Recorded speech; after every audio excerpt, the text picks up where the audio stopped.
महाराष्ट्र शासन के यशस्वी मुख्यमंत्री श्रीमान देवेंद्र फडणवीस जी,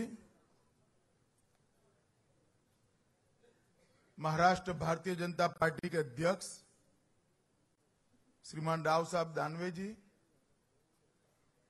भारत सरकार में रेल मंत्री श्री सुरेश प्रभु जी, श्रीमान पीयूष गोयल जी, श्री विनय सहस्त्रबुद्धे जी, सुश्री सरोज पांडे जी, श्री अनिल जैन जी, श्री राकेश सिंह जी, मुंबई भाजपा के अध्यक्ष श्री आशीष सेलार जी और आज के कार्यक्रम में उपस्थित भाइयों और बहनों, पहले मैं मेरे विषय के बारे में थोड़ी स्पष्टता कर दूं। मैं आज कोई राजनीतिक बात करने के लिए यहां नहीं आया हूं। बहुत सारे मौके होते हैं राजनीतिक बात करने के लिए। आज शुद्ध रूप से मैं भारतीय जनता पार्टी का आपको परिचय कराने आया हूं। आज देवेंद्र फडणवीस जी ने यहां पर बहुत संक्षिप्त में मुंबई के लिए क्या हुआ ये बताया। पूरे देश में देश की जनता ये महसूस कर रही है कि देश में एक ऐसी सरकार चल रही है जो सरकार संवेदनशील है, जो सरकार निर्णायक है, जो सरकार प्रामाणिक है और जो सरकार फैसले लेने का दम रखती है। ऐसी सरकार देश में चल रही है। नरेंद्र मोदी जी इसका नेतृत्व कर रहे हैं, मगर मैं आपको बताना चाहता हूं कि सरकार ये जो सारे काम कर रही है उसका एक और भी कारण है कि सरकार भारतीय जनता पार्टी की सरकार है और भारतीय जनता पार्टी और पार्टियों से अलग है। मित्रों, अभी दीनदयाल उपाध्याय जी की जन्म शताब्दी चल रही है और मेरा 110 दिन का दौरा पूरे देश भर में पार्टी ने आयोजित किया है। 110 दिन का मेरा जो प्रवास है वो पार्टी की विचारधारा के विस्तार के लिए है, पार्टी के काम को मजबूत करने के लिए है, देश और पार्टी के सामने जो चुनौतियां हैं उसके लिए कार्यकर्ता को तैयार करने के लिए। उसमें ये दौरे का एक हिस्सा रखा है कि देश भर के प्रबुद्ध जनों के साथ मैं भारतीय जनता पार्टी का परिचय कराऊं। मित्रों, कोई भी पार्टी हो उसका परिचय किस तरह से हो सकता है? उसका परिचय अनेक प्रकार से हो सकता है। और पार्टी का परिचय क्यों जरूरी है?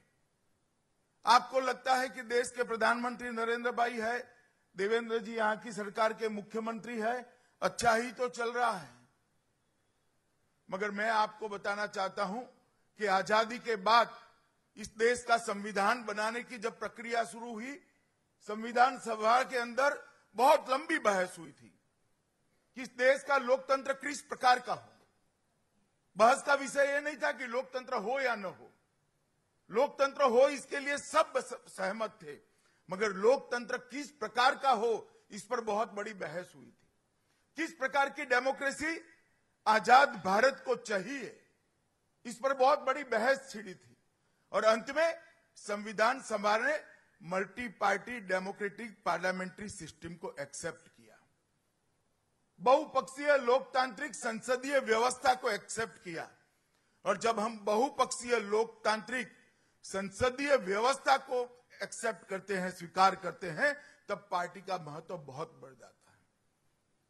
क्योंकि प्रेसिडेंशियल डेमोक्रेसी जो है उसके अंदर जो अध्यक्ष बनता है वो सरकार का फैसला करता है, और जो बहुपक्षीय लोकतांत्रिक पार्लियामेंट्री सिस्टम है, संसदीय व्यवस्था है, इसके अंदर वोट पार्टी के नाम से मिलते हैं और पार्टी के चुनाव घोषणा पत्र और पार्टी के एजेंडा को मिलते हैं, और बाद में वो पार्टी सरकार को चलाती है और देश के सारे फैसलों का निर्णय करती है।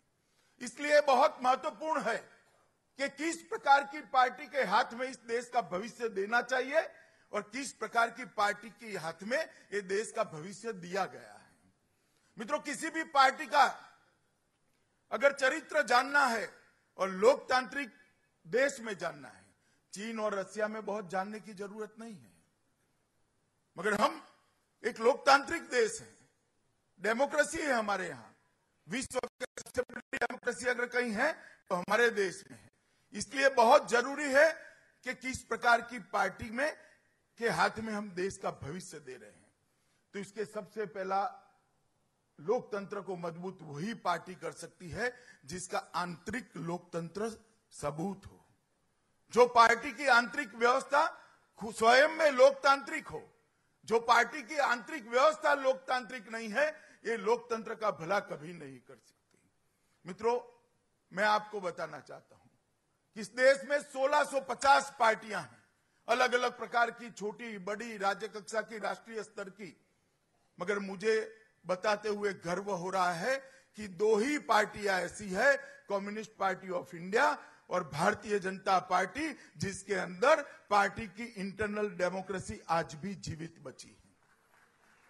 अब आप कहोगे कि अमित भाई, आप भारतीय जनता पार्टी के कार्यकर्ता हो, भारतीय जनता पार्टी के अध्यक्ष हो, आप तो ऐसा ही कहोगे, मगर मैं आपको ये बात सिद्ध भी करना चाहता हूं।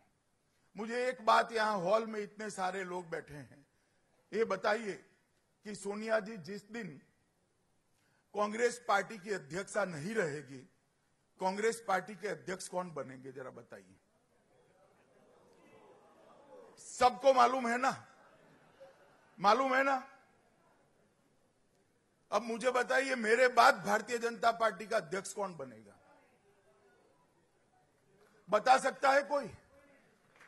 तो यही साबित करता है कि इस पार्टी में आंतरिक लोकतंत्र है। इस पार्टी का अध्यक्ष बनने के लिए किसी घराने में जन्म लेने की जरूरत नहीं है, किसी घर में जन्म लेने की जरूरत नहीं है। इस पार्टी का अध्यक्ष बनने के लिए पार्टी के सिद्धांतों के प्रति निष्ठा होना जरूरी है, परिश्रम करना जरूरी है और पार्टी को अच्छे से चलाने का स्वभाव होना जरूरी है। जिस पार्टी का आंतरिक लोकतंत्र ही अगर साबुत नहीं है, वो पार्टी देश के लोकतंत्र का भला कभी नहीं कर सकती। कई बार इमरजेंसी के लिए बहुत प्रकार के सेमिनार होते हैं, कोई कोट करता है ऐसा हुआ था, वैसा हुआ था, ये संजोग थे, इस प्रकार की परिस्थितियां थी, फलाने सर्कुलर से, फलाने नोटिफिकेशन से इमरजेंसी आई। इमरजेंसियां कभी नोटिफिकेशन से नहीं आती, पार्टी के और नेता की मानसिकता से आती है। जिस पार्टी में आंतरिक लोकतंत्र नहीं है, वहां इस प्रकार की घटनाएं होती है।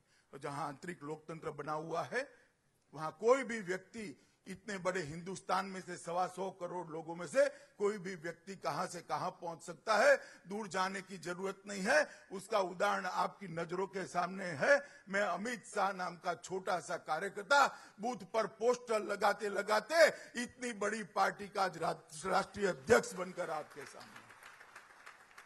नरेंद्र मोदी नाम का एक छोटा सा कार्यकर्ता, जिसके परिवार का कोई राजनीतिक बैकग्राउंड नहीं है, जिसके जाति का कोई बड़ा वोट बैंक नहीं है, वो व्यक्ति चाय बेचने वाले के घर में जन्मकर, गरीब से गरीब परिवार में जन्म लेकर आज देश का नेतृत्व कर देश का नाम दुनिया के सामने उजागर कर रहा है।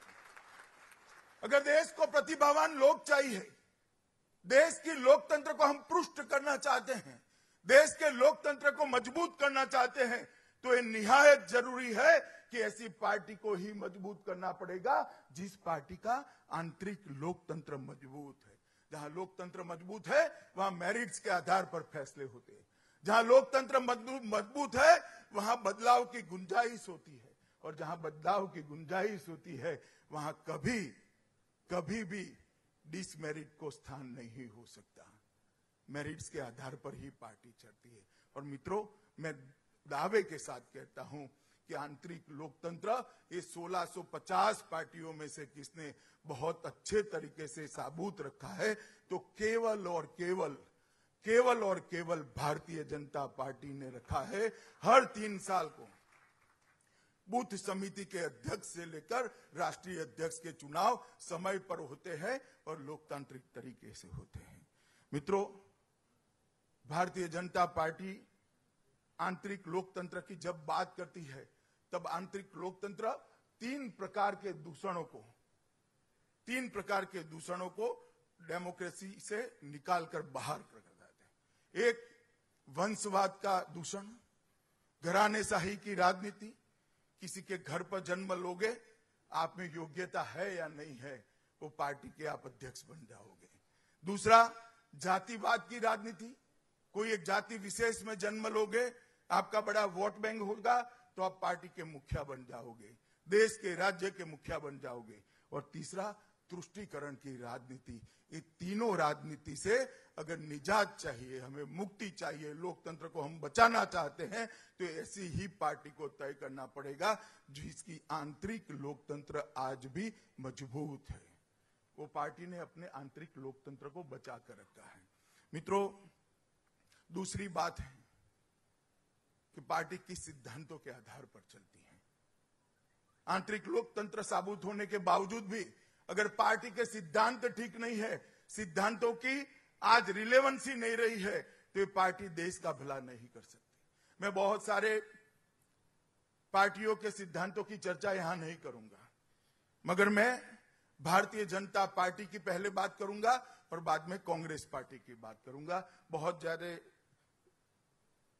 बड़े आयाम में बात करने की जरूरत नहीं, क्योंकि मैं कंपैरेटिवली बात करना चाहता हूं।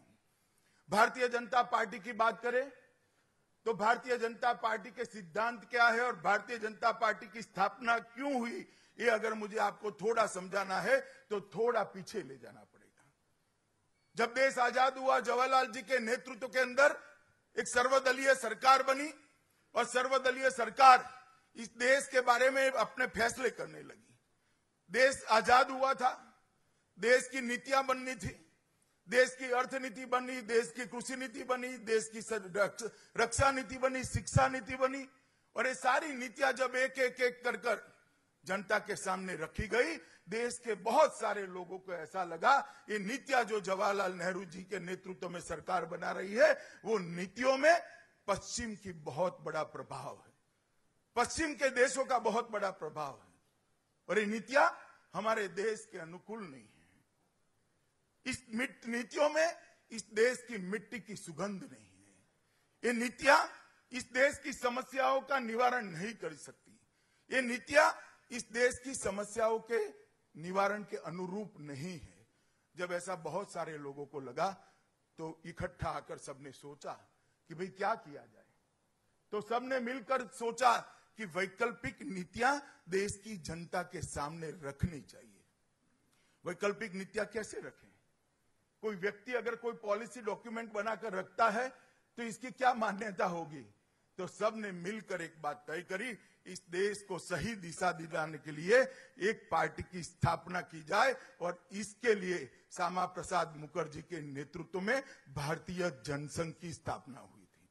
मित्रों, भारतीय जनसंघ की स्थापना ही वैकल्पिक नीतियां देने के लिए हुई थी, सिद्धांतों के कारण हुई थी। और उस वक्त देश का जो माहौल था, इसमें दूर दूर तक जनसंघ को कभी सत्ता मिलेगी ऐसा कोई नहीं सोच सकता था, क्योंकि आजादी का पूरा यश कांग्रेस के अकाउंट में जमा हो चुका था। जवाहरलाल जी की लोकप्रियता मध्याह्न पर थी। एक पार्लियामेंट तो छोड़ो, राज्य सरकारें तो छोड़ो, एक म्यूनिसिपैलिटी में भी जनसंघ जीतेगी ऐसा किसी को श्रद्धा नहीं था। तो इस पार्टी की स्थापना सत्ता के लिए नहीं हुई थी, जो बाद में भारतीय जनता पार्टी बनी। भारतीय जनसंघ, उसमें से जनता पार्टी, और बाद में भारतीय जनता पार्टी जो बनी, उसकी स्थापना सत्ता प्राप्त करने के लिए नहीं बनी हुई थी, क्योंकि उस वक्त तो सत्ता प्राप्त करने की दूर दूर तक कोई संभावना ही नहीं थी। और ऐसा हुआ भी, 67 तक एक छत्र राज रहा इस देश पर कांग्रेस का, मगर जनसंघ संघर्ष करती रही। और जनसंघ की स्थापना हुई थी मित्रों, सिद्धांतों के कारण। और उस वक्त काफी लोग सवाल करते थे कि क्या फर्क है कांग्रेस और जनसंघ के सिद्धांतों में, क्या फर्क है कांग्रेस और जनसंघ के सिद्धांतों में। मित्रों, उस वक्त देशभक्ति के मामले में देखे तो जनसंघ के नेता और कांग्रेस के नेताओं में देशभक्ति में कोई बहुत ऊंच नीच नहीं थी। भ्रष्टाचार का तो सवाल ही नहीं था। सादे जीवन का विचार भी, गांधी जी का प्रभाव अभी कांग्रेसियों पर बना हुआ था। तो दोनों के बीच में फर्क क्या था? बहुत बड़े वाक्यों में नहीं जाता हूं, मैं हमेशा ये फर्क को एक ही वाक्य में समझाता हूं। कांग्रेस आजादी के बाद इस देश का नवनिर्माण करना चाहती थी। कांग्रेस के नीति निर्धारकों को लगता था कि हमारा जो पुराना था वो काल बाह्य हो चुका है, आउटडेटेड हो चुका है, वो अब इस देश का भला नहीं कर सकता। हमारे जो पुराने सिद्धांत थे, पुराने देश चलाने के तरीके थे और पुरानी हमारी संस्कृति है, वो इस देश का भला नहीं कर सकती। उसको उखाड़ कर फेंक दो और नए देश का निर्माण करो। कांग्रेस नवनिर्माण करना चाहती थी देश का, और भारतीय जनसंघ देश का पुनः निर्माण करना चाहता था। भारतीय जनसंघ मानता था हमारा पुराना था वो श्रेष्ठ था, इसी के आधार पर ये देश सोने की चिड़िया कहलाया जाता था। इसी के आधार पर इस देश में तक्षशिला और नालंदा में दुनिया भर के विद्यार्थी पढ़ाई लिखाई करने के लिए आते थे। इसी के आधार पर यहाँ श्रेष्ठ कृषि और श्रेष्ठ विज्ञान का अनुसंधान हुआ था। एक राजनीतिक परिस्थिति के कारण देश को गुलाम होना पड़ा।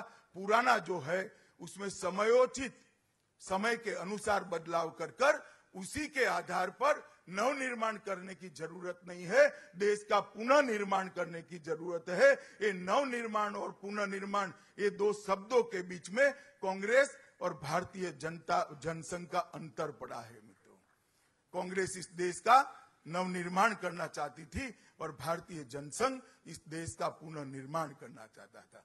ये दो शब्दों के बीच में, ये दोनों पार्टियों के बीच का सैद्धांतिक अंतर पड़ा है।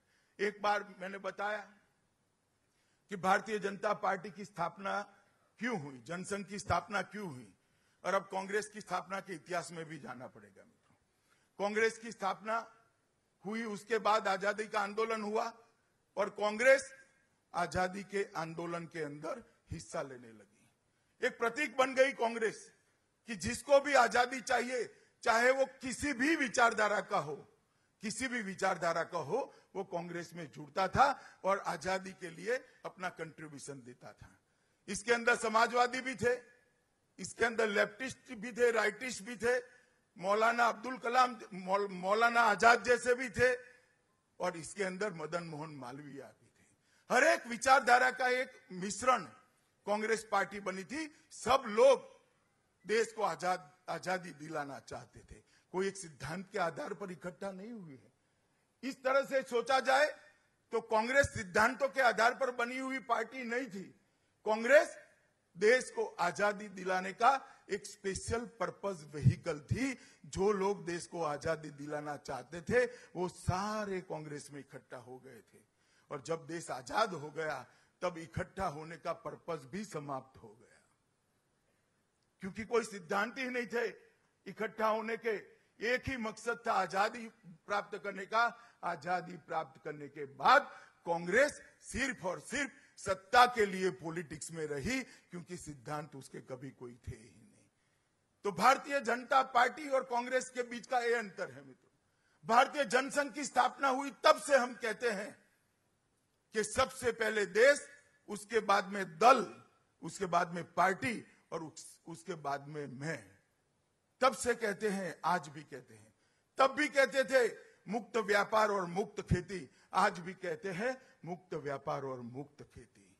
मित्रों, इस सिद्धांतों के आधार पर, सांस्कृतिक राष्ट्रवाद के सिद्धांत के आधार पर, दीनदयाल जी के एकात्म मानववाद के सिद्धांत के आधार पर एक जनसंघ से भारतीय जनता पार्टी की यात्रा अब तक चली है, और ये चली है, इसके कई सारे प्रमाण हैं। कोई भी पार्टी चलती है तो उसके कार्यक्रम होते हैं। भारतीय जनसंघ से लेकर आज तक जितने भी कार्यक्रम हुए, चाहे गौ हत्या पर प्रतिबंध का हो, चाहे गोवा के स्वतंत्रता का हो, चाहे हैदराबाद मुक्ति का संग्राम हो, चाहे राम जन्मभूमि का आंदोलन हो, चाहे भ्रष्टाचार के खिलाफ का आंदोलन हो, चाहे इमरजेंसी के खिलाफ हमारी लड़ाई हो, हर आंदोलन का कॉज पार्टी का विकास नहीं था। हर आंदोलन के मूल में भारत देश की समस्याओं का समाधान करने के लिए भारतीय जनता पार्टी ने कार्यक्रम दिए। ये पार्टी का चरित्र बताता है मित्रों। और मित्रों, पार्टी जब सिद्धांतों के आधार पर चलती है तो तीसरी बात आती है कि पार्टी जब पावर में आती है, डेमोक्रेसी के अंदर, लोकतंत्र के अंदर पार्टी चुन कर आती है तो किस प्रकार की सरकारें चलाती है। पहले तो 75 तक 77 तक हमारे पास तो सिर्फ बोलने का ही था कि हम ये करेंगे वो करेंगे। बहुत सारे लोग कहते थे कि भाई आपको बोलने में क्या दिक्कत है, आपके पास तो सत्ता है नहीं इसलिए आप बोलते हो, बोलने में क्या प्रॉब्लम है। मगर आज 70 साल की आजादी के बाद इस देश के सामने 4 प्रकार की सरकारें उपलब्ध हैं। एक, कांग्रेस ने लंबे समय तक देश में पंचायत से पार्लियामेंट तक शासन किया, बहुत सारी केंद्र सरकारें हुई, बहुत सारी राज्य सरकारें हुई। दूसरा, कम्युनिस्ट पार्टी ने कुछ राज्यों में लंबे अरसे तक शासन किया, बंगाल में, केरल में, त्रिपुरा में सालों तक सरकारें चलाई। तीसरा, क्षेत्रीय दलों की सरकारें चली, समाजवादी पार्टी, बहुजन समाजवादी पार्टी, लालू प्रसाद यादव जी की पार्टी, नीतीश कुमार जी की पार्टी। इस देश में बहुत सारी प्रांतीय दलों की सरकारें चली, द्रविड़ पार्टियों की भी सरकार चली। और चौथा, अब कह सकते हैं देश में भारतीय जनता पार्टी की सरकारें भी बहुत लंबे समय से चल रही हैं। मेरे आप सभी लोगों से अपील है कि इस देश की जनता ने नेताओं के भाषण पर भरोसा करे बगैर चारों प्रकार की सरकार के आंकड़े उपलब्ध हैं और अब सारा सब कुछ वेबसाइट पर और नेट पर उपलब्ध होता है। उसको डाउनलोड कर राजनीतिक विश्लेषकों ने इसका कंपैरेटिव स्टडी करना चाहिए, इसका तुलनात्मक अभ्यास करना चाहिए कि कांग्रेस की सरकारें कैसे चली, कम्युनिस्टों की सरकारें कैसे चली, प्रांतीय दलों की सरकारें कैसे चली और भारतीय जनता पार्टी की सरकारें कैसे चली। मित्रों, आप स्टडी समाप्त कर देना, मैं अभी से परिणाम बता देता हूं कि परिणाम निश्चित है। भारतीय जनता पार्टी की सरकारें जहां जहां बनी वहां विकास द्रुत गति से स्पीडीली आगे बढ़ा है और वो राज्य विकसित राज्य में परिणत। जब मैं कहता हूं तो मैं आपको एक उदाहरण देना चाहता हूं। 80 के दशक में एक बहुत बड़ा शब्द गवर्नेंस और फाइनेंशियल डिसिप्लिन के बारे में पॉपुलर हुआ था, बीमारू राज्य। जिन राज्यों का गवर्नेंस ठीक नहीं था, जो गवर्नेंस गुड्स डिलीवर नहीं कर सकता था और जिनकी फाइनेंशियल डिसिप्लिन ठीक नहीं थी, ये सारे राज्यों को बीमारू राज्य की डेफिनेशन से अंकित किया गया था। ये बीमारू राज्य कौन थे? तो बी से था बिहार, BI, M से था मध्य प्रदेश, R से था राजस्थान और U से था उत्तर प्रदेश। ये 4 राज्यों को बीमारू राज्य की कैटेगरी में रखा गया। बिहार में हम आए, कुछ समय के लिए शासन किया।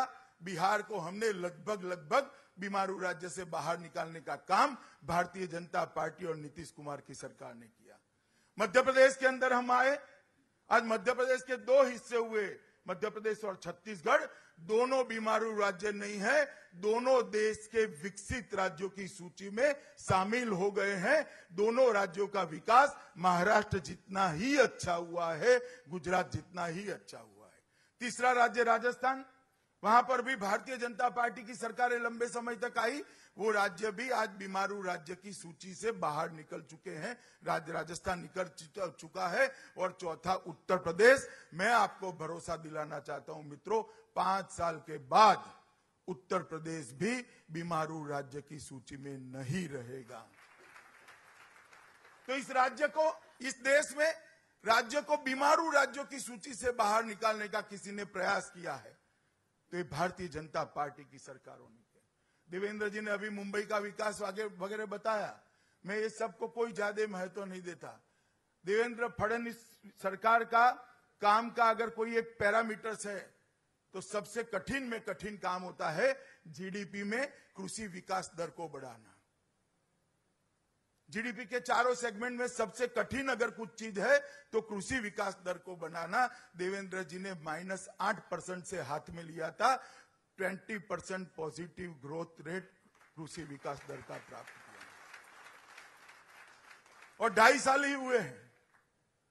ये बताता है कि भारतीय जनता पार्टी की सरकारें कैसी चलती है। मित्रों, भारतीय जनता पार्टी की सरकारें इसके सिद्धांतों के आधार पर चलती है। अभी नरेंद्र भाई की सरकार चल रही है देश में। केंद्र में पूर्ण बहुमत की सरकार 30 साल के बाद देश की जनता ने चुनी है और आजादी के बाद पहली बार किसी गैर कांग्रेसी दल को पूर्ण बहुमत देने का काम देश की जनता ने किया है और अभी अभी 3 साल समाप्त हुए। मैं यहां बहुत लंबी बात करना नहीं चाहता मित्रों, परंतु मैं ये बताना चाहता हूं कि सिद्धांतों के आधार पर अगर पार्टियां चलती है, सिद्धांतों के आधार पर सरकार चलती है, सिद्धांतों के आधार पर सरकार के मुखिया नेतृत्व चलता है, तो किस प्रकार की सरकार चलती है। मित्रों, 2014 में जो परिस्थिति थी, 2017 में बिल्कुल उल्टी परिस्थिति है। 2014 में एक ऐसी सरकार 10 साल से चलती थी जो हर साल घपले, घोटाले, भ्रष्टाचार करती थी और 2014 से 17 एक ऐसी सरकार चली, 12 लाख करोड़ के घोटाले करने वाली सरकार जाने के बाद एक ऐसी सरकार आई, भारतीय जनता पार्टी की, नरेंद्र मोदी की सरकार, जो सरकार 3 साल से काम कर रही है। 3 साल में हमारे विरोधी भी इस सरकार पर भ्रष्टाचार का आरोप नहीं लगा सकते। एक पारदर्शी सरकार देने का काम भारतीय जनता पार्टी ने किया। यूपीए सरकार को कहते थे कि पॉलिसी पैरालिसिस हो गया है, नीतिगत फैसले नहीं लिए जाते थे और वो सरकार ऐसे चलती थी कि वो सरकार का हर मंत्री अपने आप को प्रधानमंत्री मानता था और प्रधानमंत्री को बेचारे को कोई प्रधानमंत्री नहीं मानता था। महीनों लग जाते थे प्रधानमंत्री की आवाज सुनने के लिए। एक अनिर्णायक सरकार थी। आज मैं गर्व के साथ कह सकता हूं, नरेंद्र मोदी की सरकार फैसला लेने वाली सरकार है, निर्णय करने वाली सरकार है। मित्रों, आज इसी का परिणाम है कि फास्टेस्ट ग्रोइंग इकोनॉमी, सबसे तेज बढ़ने वाली अर्थव्यवस्था हिंदुस्तान की अर्थव्यवस्था बनी है। शेयर बाजार आज आजादी के बाद की सबसे ऊंचाई इस सरकार के समय में छुआ है। हर प्रकार का इस सरकार का काम आगे बढ़ाने वाला रहा है, मगर कुछ चीजें मैं आपको जरूर कहना चाहता हूं।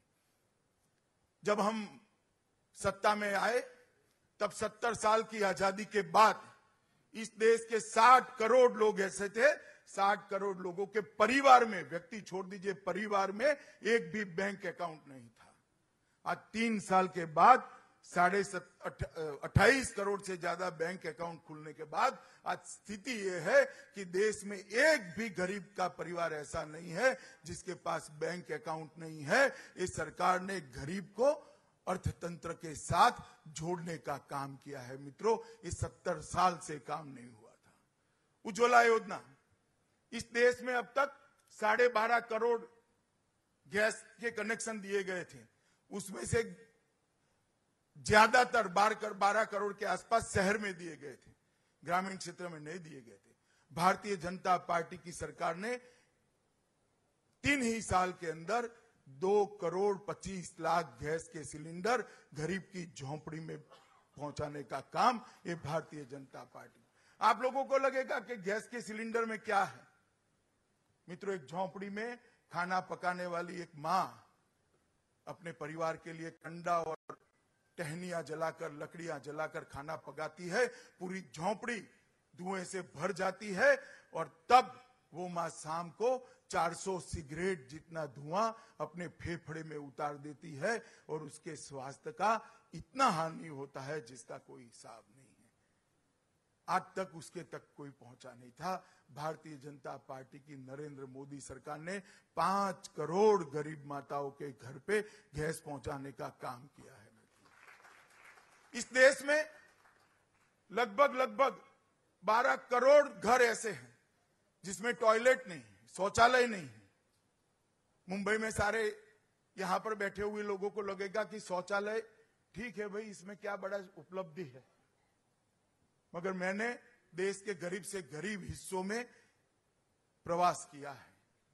दूर दराज के पूर्वांचल के हिस्से, उड़ीसा के हिस्से, बंगाल के हिस्सों में प्रवास किया है।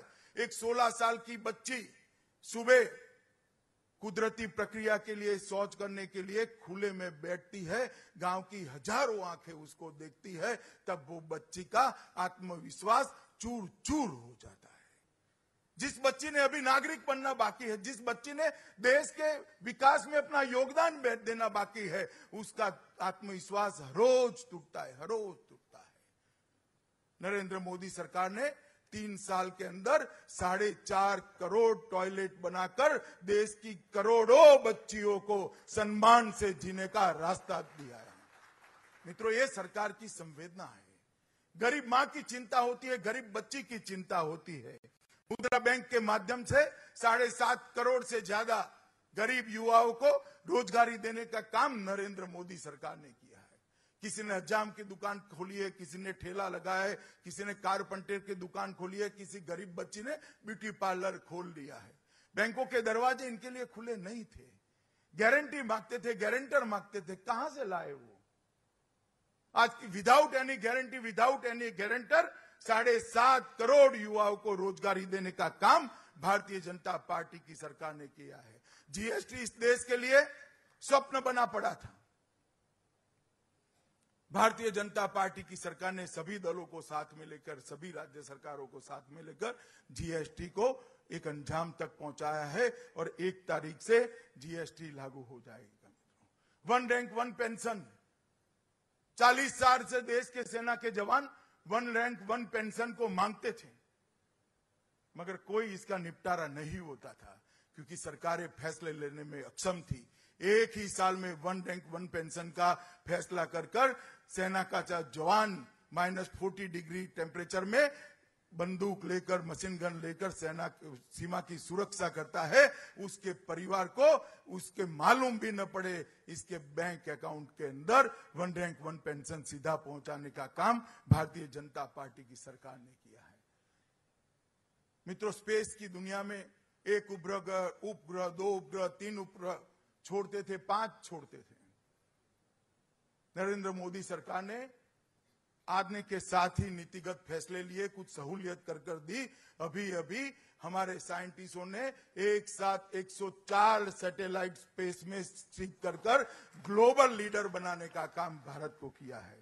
सर्जिकल स्ट्राइक ने दुनिया को परिचय कराया है कि हिंदुस्तान के नेतृत्व में राजनीतिक इच्छा शक्ति है और हिंदुस्तान की सीमाओं के साथ कोई खिलवाड़ नहीं कर सकता। मित्रों, इस प्रकार का परिचय भारतीय जनता पार्टी की सरकार ने किया। सालों से चुनावी राजनीति में से काले धन को निकालने के लिए बहुत बहस होती थी, मगर किसी में हिम्मत नहीं थी। भारतीय जनता पार्टी की सरकार ने, नरेंद्र मोदी सरकार ने, भारतीय जनता पार्टी सबसे बड़ा दल होने के बावजूद 20,000 तक कैश में चंदा लेने की जो व्यवस्था थी उसको कम कर 2,000 तक लाने का काम किया है और ये बहुत बड़ा सुधार आने वाले दिनों में मित्रों होने जाने वाला है। योग दिन के माध्यम से हमारी संस्कृति को और हमारी ये साइंटिफिक सिस्टम को, जो दवाई वगैरह के मानव जीवन की कल्पना बनाता है, उसको 170 से ज्यादा देशों में स्वीकृत कराकर अंतर्राष्ट्रीय योग दिन मनाकर हमारा संस्कृति का परचम आगे बढ़ा है। जलवायु परिवर्तन पर जो सम्मेलन होते थे उसमें हिंदुस्तान का कहीं नामो निशान नहीं होता था, कहीं कोने में कोई बैठा करता था। इस जलवायु सम्मेलन में नरेंद्र मोदी जी के कारण, भारतीय जनता पार्टी के सरकार के कारण आज जलवायु के क्षेत्र में भारत दुनिया का नेतृत्व कर रहा है। ये हमने बहुत बड़ा परिवर्तन किया है। नोटबंदी का फैसला हो या बेनामी संपत्ति का कानून बनाकर उसके रूल्स बनाने का फैसला हो, हर फैसले ने काले धन पर नकेल कसने का काम हमने दृढ़ता पूर्वक किया है। मित्रों, शत्रु संपत्ति का बिल लाकर इस देश के साथ गद्दारी करने वालों को नस्यत करने का काम भारतीय जनता पार्टी की सरकार ने किया है। सेल कंपनियों पर एक बहुत बड़ा आघात कर फिर से एक बार काले धन को समाप्त करने की दिशा में बहुत बड़ा काम किया है। 91 लाख नए करदाता एक ही फाइनेंशियल ईयर में जुड़े हैं। 91 लाख पैन कार्ड नए फाइनेंशियल ईयर में जुड़े हैं। मित्रों, ये बहुत बड़ी उपलब्धि है। जेनेरिक दवाओं के माध्यम से इस देश के गरीब को स्वास्थ्य लाभ कराने का अधिकार नरेंद्र मोदी सरकार। मैं एक एक काम ऐसा कह रहा हूं मित्रों कि जो काम 50 साल की सरकार में शायद एक आध बार हो, इस सरकार ने 3 साल में ऐसे 50 काम कर रख दिए हैं जो ऐतिहासिक है मित्रों। इसका कारण है कि सरकार फैसले लोगों को अच्छे लगे ऐसे फैसले नहीं लेती है, लोगों के लिए अच्छे हो ऐसे फैसले लेती है। ये बहुत बड़ा अंतर है दो सरकारों के बीच। वोट बैंक के लिए लोक लुभावन फैसले लेना बहुत सरल होता है, मगर कटुता को झेलकर अपनी वोट बैंक को नाराज कर लोगों के लिए अच्छे हो ऐसे फैसला लेना, यही सच्ची सरकार की निशानी है और वो काम नरेंद्र मोदी सरकार ने किया है। मित्रों, 3 साल की सरकार में नरेंद्र भाई ने करीब करीब 106 योजनाओं को लोगों के सामने रखा है। 106 योजनाओं को, मेरे पास सूची तो पूरी है मगर पूरी मैं पढ़ नहीं पाऊंगा, फिर भी मैं जोर से पढ़ूंगा। आपको लगे कि ठीक है सरकार ठीक काम कर रही है तो ताली बजाना, मैं रुक जाऊंगा।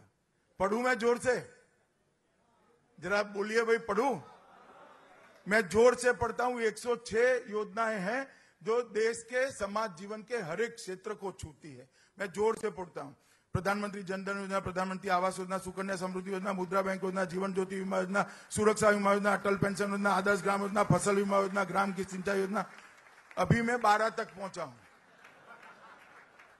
106 योजनाओं को बनाकर नीचे तक पहुंचाने का काम ये भारतीय जनता पार्टी की सरकार ने किया है। मित्रों, इसीलिए मैं ये बताने आया हूं आपको कि एक सरकार सिद्धांतों के आधार पर काम करती है तो किस तरह से चलती है, किस तरह से चलती है। 2014 में कोई भी भारतवासी विदेश जाए तो उसको मालूम नहीं होता था कि मैं भारत का नागरिक हूं। आज जरा आप विदेश चले जाइए, दुनिया भर में आपको देखने का नजरिया बदल चुका है क्योंकि आप भारतवासी हैं। 3 साल पहले इस देश का प्रधानमंत्री विदेश में जाता था, कोई उसकी नोट नहीं लेता था। चाहे अमेरिका जाए, रसिया जाए, चीन जाए, पाकिस्तान जाए, लंका जाए, वापिस आ जाते थे, किसी को मालूम नहीं पड़ता था, किसी को नहीं मालूम पड़ता था। इसलिए इनको लगता है कि मोदी जी के दौरे ज्यादा होते हैं। अरे भैया, दौरे ज्यादा नहीं होते थे, पहले मालूम ही नहीं पड़ता था। प्रधानमंत्री जी 2 हाथ में अंग्रेजी में टाइप किए हुए कागज लेकर जाते थे, पढ़कर वापिस चले आते थे, और कभी कभी तो मलेशिया का कागज पढ़ने का थाईलैंड में पढ़ देते थे और थाईलैंड का मलेशिया में पढ़ देते थे। अभी नरेंद्र भाई दुनिया में कहीं भी जाते हैं, अमेरिका जाते हैं, रसिया जाते हैं, जापान जाते हैं, चीन जाते हैं, इंग्लैंड जाते हैं, भूटान जाते हैं, नेपाल जाते हैं, हजारों का हुजूम नरेंद्र मोदी का स्वागत करने के लिए भारत माता की जय के नारे लगाकर वहां खड़ा होता है। और मित्रों, ये स्वागत नरेंद्र मोदी का स्वागत नहीं है, ये स्वागत नरेंद्र मोदी प्रधानमंत्री का स्वागत नहीं है, ना भारतीय जनता पार्टी का स्वागत है। ये स्वागत देश की 125 करोड़ की जनता का स्वागत है। ये सरकार ने ये 3 साल के अंदर देश का गौरव दुनिया में बढ़ाने का काम किया है। हर क्षेत्र के अंदर, विज्ञान हो, देश की सीमाओं की सुरक्षा हो, गरीब को रोजगारी देनी हो, किसान को प्रधानमंत्री फसल बीमा देना हो, महिलाओं को गैस देना हो, हर क्षेत्र के अंदर इस सरकार ने परिश्रम कर नीतियां बनाकर, नीतियों का अमल कर परिवर्तन लाने का प्रयास किया है। इसीलिए 2014 में देश की जनता को लगता था कि देश किस दिशा में जा रहा है। सबको लगता था कि देश किस दिशा में जा रहा है। अब सबको लगता है कि देश सही दिशा में जा रहा है। इतना बड़ा परिवर्तन नरेंद्र मोदी सरकार ने किया है। और मित्रों, मैं बोलूं इसका तो कोई महत्व ही नहीं है क्योंकि मैं मेरी पार्टी का अध्यक्ष हूं। कुछ पत्रकार मित्र भी आर्टिकल लिखते हैं, कुछ टेलीमीडिया वाले भी चर्चाएं करते हैं, विदेश के लोग भी कहते हैं, मगर लोकतंत्र में इस सब का कोई महत्व नहीं है। लोकतंत्र में सबसे बड़ा महत्व होता है जनादेश का। 2014 के बाद जितने भी चुनाव आए, हर चुनाव में भारतीय जनता पार्टी और मजबूत होकर बाहर आई है। चाहे राज्य सरकार के चुनाव हो, चाहे संसद के उपचुनाव हो, चाहे स्थानीय इकाई के चुनाव हो। महाराष्ट्र जीते, हरियाणा जीते, झारखंड जीते, आसाम जीते, मणिपुर जीते, उत्तराखंड जीते, उत्तर प्रदेश जीते, आसाम में भी सरकार बनी। बाकी सब जगह हमारी स्थिति को हमने मजबूत करने का काम किया है। इसका एकमात्र कारण है कि सरकार जन अपेक्षाओं की पूर्ति की दिशा में काम कर रही है और सरकार संवेदनशील सरकार है। मित्रों, महाराष्ट्र के लिए भी इस सरकार ने बहुत सारे काम किए हैं।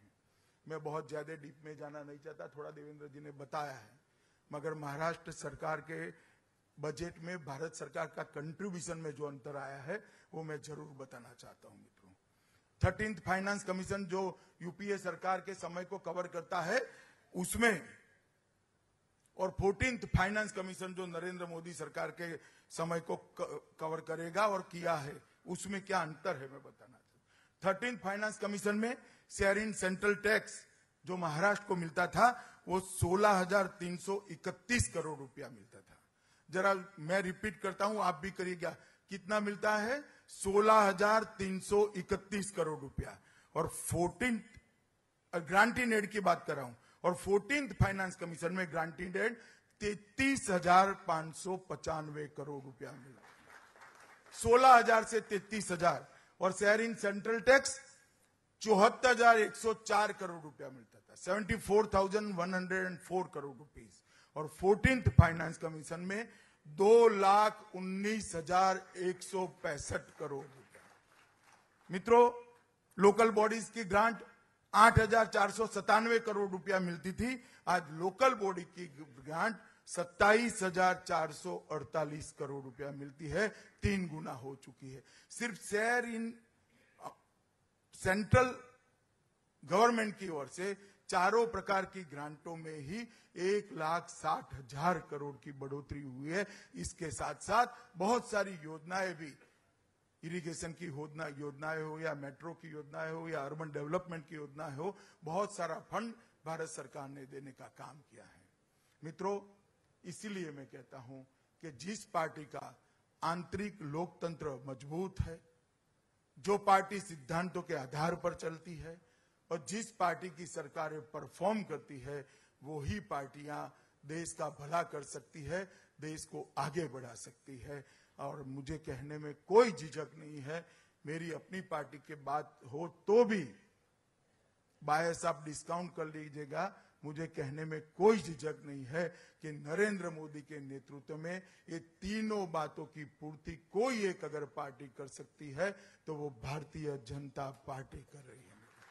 और इसीलिए ये देश दिन दूनी रात चौगुनी आगे बढ़ रहा है और देश आज धीरे धीरे दुनिया के प्रमुख देशों के में अपना स्थान सुनिश्चित कर रहा है। मित्रों, नरेंद्र मोदी जी के नेतृत्व में सही दिशा में देश आगे बढ़ रहा है। भारतीय जनता पार्टी के संगठन के कार्यकर्ता और हमारी 13 राज्य सरकारें भी मोदी जी के साथ कदम से कदम मिलाकर देश को आगे ले जाने में लगे हैं। मैं आज मेरी पार्टी का परिचय कराने के लिए आप सबके बीच में आया था और आशा करता हूं कि आपका आशीर्वाद और सहयोग भारतीय जनता पार्टी को हमेशा जैसा मिलेगा। वंदे मातरम।